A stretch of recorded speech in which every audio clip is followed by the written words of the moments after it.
पाठ 36 सार लेखन समरी राइटिंग।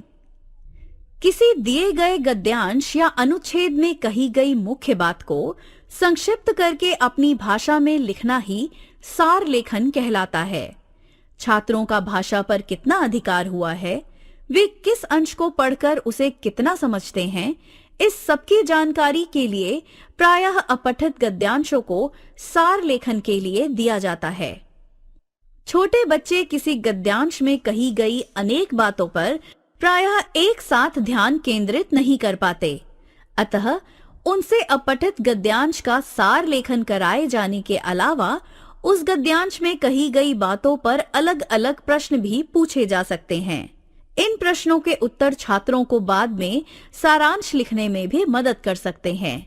इसके अलावा उस गद्यांश का उपयुक्त शीर्षक भी छात्रों से पूछा जा सकता है।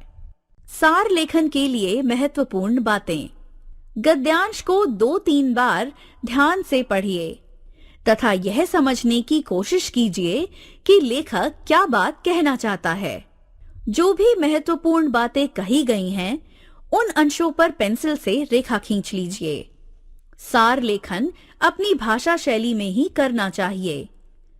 अनावश्यक उदाहरणों, प्रसंगों, लोकोक्तियों एवं मुहावरों को छोड़ देना चाहिए।